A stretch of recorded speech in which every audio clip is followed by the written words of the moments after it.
Jawahar Nagar dumping yard greater Hyderabad పరిధిలో produce అయ్యే పూర్తి చెత్తను ఇక్కడ తీసుకొని ఇక్కడ చుట్టుపక్కల వాళ్లకు అన్యాయం చేస్తుంది ఈ డంపింగ్ యార్డ్.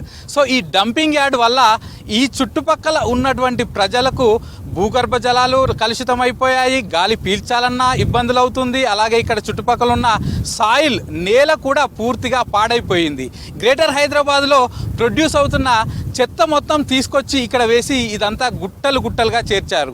ఈ గుట్టలు గుట్టలుగా ఉన్నటువంటి చెత్తతో ప్రాబ్లమే కాకుండా అందు నుంచి వచ్చే వేస్ట్ వాటర్ తోటి కూడా ఇక్కడ ఉన్న గ్రౌండ్ లెవెల్ వాటర్ కూడా పూర్తిగా కలుషితం అయిపోతున్నాయి. సో వీటిని ట్రీట్మెంట్ చేయడానికి గతంలో ప్రభుత్వం ఇక్కడ ఒకటి లీచెట్ ట్రీట్మెంట్ పాయింట్ని ఒక ప్రైవేట్ ఏజెన్సీతో కలిపి ఇక్కడ ఇన్స్టాల్ చేసింది. సో దీని ద్వారా చెత్త గుట్ట నుంచి వచ్చే లిక్విడ్ వేస్టేజ్ను పూర్తిగా ట్రీట్మెంట్ చేస్తాము, తద్వారా భూగర్భ జలాలు పాడవంటూ కూడా వాళ్ళు చెప్తున్నారు. సో నిజంగానే వాళ్ళు చెప్పినట్లు పూర్తిగా ఈ వేస్టేజ్ నుంచి వచ్చే వాటర్ని నిజంగానే ట్రీట్మెంట్ చేస్తున్నారా? సో ఈ ట్రీట్మెంట్ పాయింట్ ద్వారా ఇక్కడ చుట్టుపక్కల ఉన్న భూగర్భ జలాలకు అవి కలుషితం కాకుండా ఏమైనా అయ్యాయా, దీనివల్ల లాభం ఎంత అనే అన్ని అంశాలను ఈ గ్రౌండ్ రిపోర్ట్లో తెలుసుకుందాం.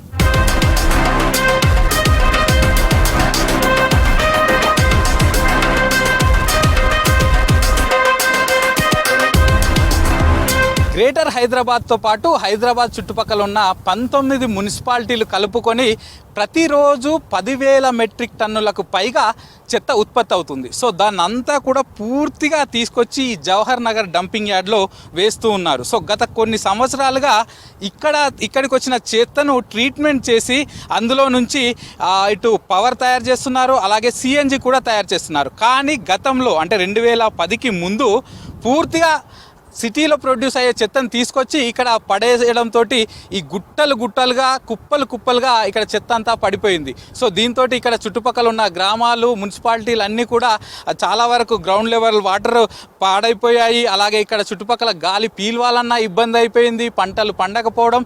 సో పూర్తిగా చాలా వరకు ఇబ్బంది పడ్డారు ఇక్కడ ఉన్న జనాలు.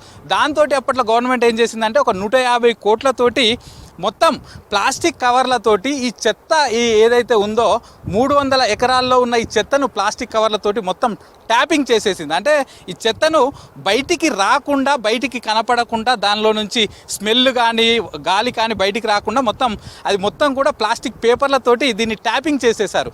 దీంతో ఈ చెత్త నుంచి లోపల నుంచి వచ్చే వ్యర్థ జలాలు, వేస్ట్ వాటర్ అంతా కూడా ఈ గుట్టాన్ని మనం చెప్పుకుంటున్నాం కదా, దీని చుట్టూ కూడా మొత్తం గ్రౌండ్లోకి వెళ్ళిపోవడం, లేకపోతే బయటికి రావడం అదంతా అవుతుంది. సో దీంతో ఇప్పుడు మనం చూస్తున్నాం కదా, ఇవే ఆ కెమికల్స్. దానిలో నుంచి ఇందులో వచ్చే ఈ వేస్ట్ వాటర్లో అమ్మోనియంతో పాటు చాలా కెమికల్స్ కూడా ప్రొడ్యూస్ అవుతున్నాయి.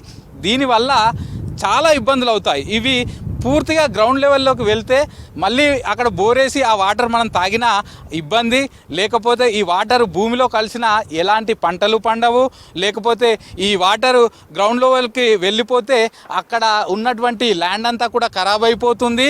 సో ఇక్కడ చుట్టుపక్కల ఈ ప్రజలందరికీ దీనివల్ల ఇబ్బంది కాబట్టి సో దీన్ని ట్రీట్మెంట్ చేయాలని ప్రభుత్వం భావించింది. దీనికోసం రామ్కీ సంస్థతోటి ఒక కాంట్రాక్టు తెప్పించుకొని సో లాస్ట్ 2023 ఏప్రిల్లో లీచెట్ ట్రీట్మెంట్ ప్లాంట్ అనేది ఇక్కడ ఒకటి ఓపెన్ చేసింది. సో ఈ లీచెట్ ట్రీట్మెంట్ ప్లాంట్ ద్వారా ఏంటంటే ఇక్కడ గుట్టలు గుట్టలుగా పడి ఉన్నటువంటి ఈ చెత్త నుంచి ప్రొడ్యూస్ అయ్యే ఈ వేస్ట్ వాటర్ని వీళ్ళు ట్రీట్మెంట్ చేసి అదంతా కూడా తిరిగి మళ్ళీ వాటిని ఇటు పంటలకు కానీ లేకపోతే మున్సిపల్ యూసేజ్ కానీ ఆ వాటర్ను యూజ్ చేసుకునేలాగా మేము దీని అంతా కూడా ట్రీట్ చేసి బయటికి పంపిస్తామని చెప్తున్నారు. సో దానికోసమే ఇక్కడ ఒకటి లిచెట్ ట్రీట్మెంట్ ప్లాంట్ని ఏర్పాటు చేశారు. లాస్ట్ 2 ఇయర్స్గా దీని ఆపరేషన్స్ జరుగుతున్నాయి. సో దీని ద్వారా ఆల్మోస్ట్ ఈ గుట్ట చుట్టూ ఉన్నటువంటి మొత్తం 8.5 లక్షల కిలోలీటర్ల వాటర్ అంతా కూడా, ఈ వేస్ట్ వాటర్ అంతా కూడా మేము ట్రీట్ చేశామని చెప్తున్నారు. సో దీనివల్ల గ్రౌండ్ వాటర్కి ఎలాంటి ఇబ్బంది ఉండదని చెప్తున్నారు. కానీ వీళ్ళ వర్షన్ ఇలా ఉంటే ఇక్కడ ఉన్న చుట్టుపక్కల ప్రజలు మాత్రం దీని నుంచి ప్రొడ్యూస్ అయ్యే అంటే ఈ గుట్ట నుంచి ఈ చెత్త నుంచి ప్రొడ్యూస్ అయ్యే వేస్ట్ వాటర్ వల్ల ఇక్కడ ఉన్న మల్కం చెరువు పూర్తిగా 30 ఎకరాల్లో ఉన్న మల్కం చెరువు పూర్తిగా కలుషితం అయిపోయింది. దానిలో మొత్తం దీని నుంచి వచ్చే వ్యర్థ జలాలే ఉన్నాయి. అదే కాకుండా చుట్టుపక్కల ఒక 200-300 ఎకరాల మేర ల్యాండ్ అంతా కూడా భూగర్భ జలాలు పూర్తిగా పాడైపోయాయి.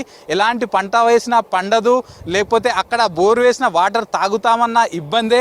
సో ఇట్లాంటి సమస్యలు మాత్రం వాళ్ళు చెప్తున్నారు. సో వీళ్ళు మాత్రం ఆల్మోస్ట్ ఇప్పటి వరకు లాస్ట్ 2 ఇయర్స్ నుంచి 90% ఆఫ్ ద ఈ వేస్ట్ వాటర్ను మేము ట్రీట్మెంట్ చేశాము. లిచెట్ ట్రీట్మెంట్ ప్లాంట్ గురించి మాట్లాడడానికి మనతో రామ్కి వైస్ ప్రెసిడెంట్ ఉన్నారు. సార్ చెప్పండి సార్, అసలు ఈ లిచెట్ ట్రీట్మెంట్ ప్లాంట్ ఎప్పుడు ప్రారంభించాడు, అసలు దీని ప్రాసెస్ ఎలా జరుగుతుంది, ఇప్పటి వరకు ఎంత మేర ఈ లిచెట్ని మీరు ట్రీట్మెంట్ చేశారు? ఈ మొత్తం లెగసీ ఇదంతా అండి లెగసీ లీచెట్ అండి. ఎందుకంటే 2010కి ముందు ఈ మొత్తం ఏరియా కూడా ఒక డంప్ సైట్ కింద ఉండేదండి. ఆ డంప్ సైట్స్ నుంచి వచ్చిన ఈ లీచెట్ మొత్తం అంతా ఈ చుట్టూ ఉన్న మొత్తం వాటర్ బాడీస్ని అన్నింటినీ కంటామినేట్ చేసి మొత్తం పేరుకుపోయిందండి ఈ వ్యర్థ పదార్థము.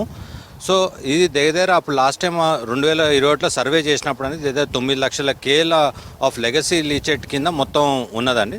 సో 2021లో government greater Hyderabad municipal corporation వాళ్ళు ఓ గ్లోబల్ టెండర్ కాల్ఫర్ చేశారండి. ఈ మొత్తం లీచెట్ ఏదైతే ఉందో ఈ లీచెట్ని కూడా మొత్తం కంప్లీట్గా ట్రీట్ చేసి ఫ్రెష్ వాటర్ కింద కన్వర్ట్ చేయాలండి. చేసి ప్లస్ ఈ ల్యాండ్ దగ్గర 70 ఎకరాలు ఏదైతే మొత్తం ఈ వ్యర్థ పదార్థంతో నిండిపోయి ఉందో ఈ కంప్లీట్ ల్యాండ్ని రీక్లెయిమ్ చేసి రీస్టోర్ చేయాలండి.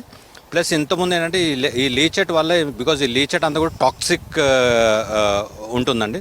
సో దీనిలో high COD contents, high BOD content, high TDS content, ammonia content దీనివల్ల ఉండడం వల్ల ఏంటంటే జనాలకి చాలా ఇబ్బందికరం ఉండేది. ఏంటంటే రెస్పిరేటరీ ఎక్కువ అమోనియా పీల్చడం వల్ల రెస్పిరేటరీ ప్రాబ్లమ్స్ వస్తుందండి. అలానే ఇప్పుడు వాటర్ ఇంటేక్ తీసుకోవడం వల్ల కూడా చాలా ప్రాబ్లమ్స్ క్రియేట్ అయ్యేదండి.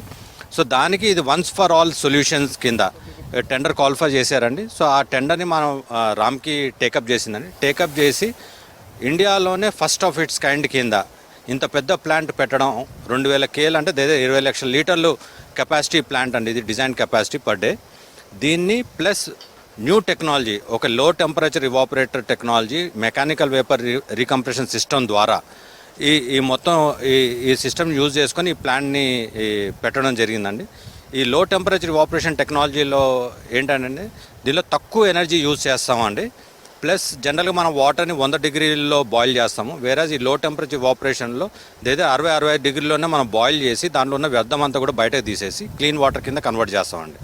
ప్లస్ ఈ మెకానికల్ వేపర్ రీకంప్రెషన్ ద్వారా మనం ఏం చేస్తామంటే ఆ వేపర్ ఏదైతే జనరేట్ అవుతుందో ఆ వేపర్ని మళ్ళీ మనం కంప్రెస్ చేసి దాని నుంచి మళ్ళీ హీట్ని మనం బయట తీస్తామండి. ఆ హీట్ని మళ్ళీ యూజ్ చేసుకొని మళ్ళీ ఎవాపరేషన్ పర్పస్ యూజ్ చేసుకుంటామండి. సో దానివల్ల ఏంటంటే లో ఎనర్జీ ఎఫిషియన్సీ అండి. ప్లస్ ఇది కంప్లీట్ ఈ ప్లాంట్ కూడా కంప్లీట్ కార్బన్ న్యూట్రల్ ప్లాంట్ అండి. ఇక్కడ మన స్టీమ్ కానీ బాయిలర్ కానీ ఏది కూడా యూజ్ చేయము.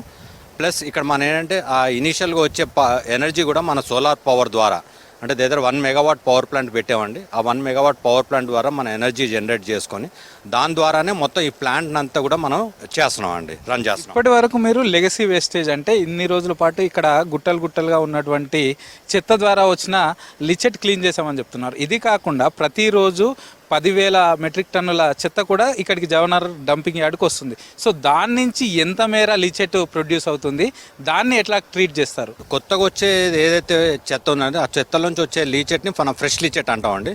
ఇప్పుడు మనకు ఇక్కడ ఈ ప్రాజెక్ట్లో ఉండేది ఓన్లీ లెగసీ లీచెట్ ట్రీట్ చేయడం వరకు. ఏదైతే నేను ఆ 9 లక్షల కేల్ అని చెప్పానో ఆ 9 లక్షల కేల్లో ఒక లెగసీ లీచెట్ని ట్రీట్ చేసి మనం శుద్ధి చేయాలండి.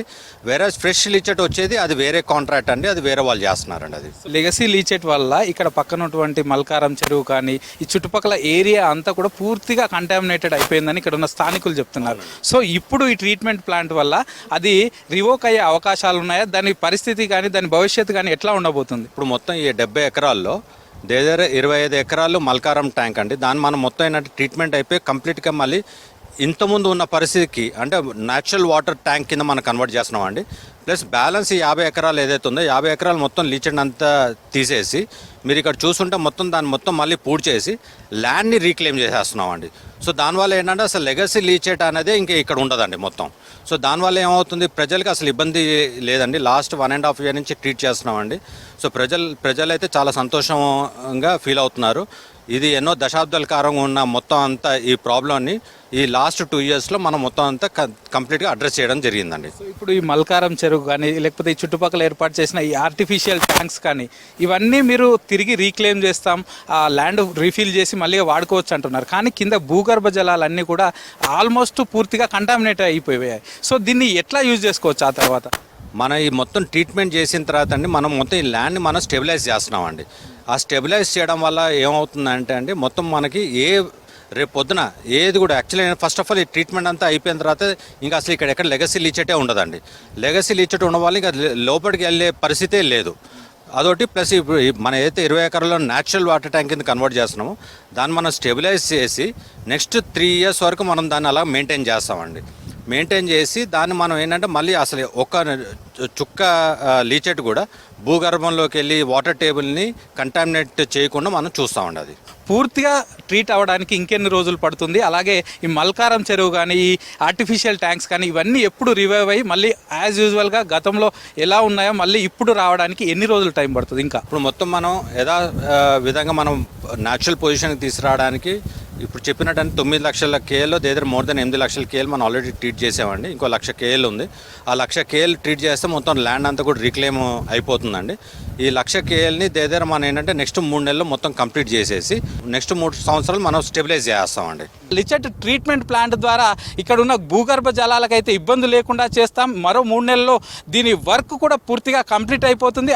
ఆ తర్వాత ఇక్కడ చుట్టుపక్కల ఉన్నటువంటి స్థలాలు కానీ ల్యాండ్లు కానీ పూర్తిగా ఎలాంటి కంటామినేటెడ్ కాకుండా ఉంటాయని వీళ్ళు చెప్తున్నారు. సో చూడాలి రామ్కీ వాళ్ళు కానీ ప్రభుత్వం కానీ చెప్తున్నట్లు ఈ లిచెట్ ట్రీట్మెంట్ ప్లాంట్ పని అయిపోయిన తర్వాత ఎలా ఉంటుంది, సో ఇక్కడ ఉన్న భూగర్భ జలాలు బాగా ఉంటాయా లేకపోతే పంటలు పండించుకోవచ్చా, ఇక్కడ ఉన్న బోర్లు వేసి తద్వారా వచ్చే వాటర్ను తాగొచ్చా లేదా అనే అంశాలను అప్పుడు వేచి చూడాల్సిన అవసరం అయితే ఎంతగానో ఉంది. కెమెరా పర్సన్ సైదులతో Sadanandam, V6 news, Jawahar Nagar dumping yard.